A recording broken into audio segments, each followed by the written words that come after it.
கையூட்டு மிகுதியாக வாங்குவதில் தமிழ்நாடு முதலிடத்தில் உள்ளதாக குற்றம் சாட்டியுள்ள தேசிய நெடுஞ்சாலை ஓட்டுநர் சங்கத்தின் மாநில தலைவர் பெரியசாமி, மாநில எல்லையில் இருக்கும் ஆர்டிஓ மற்றும் காவல்துறையினர் சரியான முறையில் ஆய்வு செய்யாமல் பணத்தை வாங்கிக் கொண்டு வண்டியை விட்டுவிடுவதால் தான் சட்டத்திற்கு புறம்பான செயல்கள் நடைபெற்று வருகிறது என கடிந்துரைத்துள்ளார்.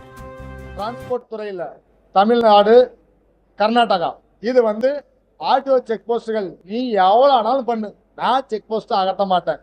ஏன்னா இங்க ஒன்றும் கிடையாது, அவங்க டாக்குமெண்ட்டை வாங்கி செக் பண்ண போறது கிடையாது.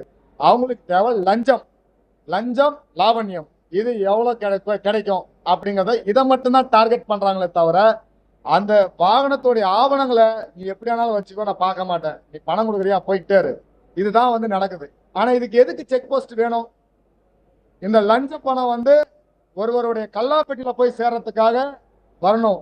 ஆனா அரசாங்கத்திற்கு இதனால எந்த ஒரு ஈர்ப்பும் இல்லையே, முன்னேற்றம் இல்லையே, வரி பணங்கள் இல்லையே. அப்படி இருக்கும்போது தமிழ்நாடும் சரி கர்நாடகாவும் சரி முழுமையாக இந்த ஆர்டிஓ செக் போஸ்டுகளை அகற்றணும். இதுல ரவுடித்தனம் பண்றாங்க, ஒரு அரசு ஊழியர்கள் மாதிரி நடந்துக்கல. எதிர்த்து கேள்வி கேட்டா அடியால விட்டு அடிக்க விடுறாங்க, குண்டர்களை விட்டு தாக்க விடுறாங்க. இதுதான் நடந்துகிட்டு இருக்கு.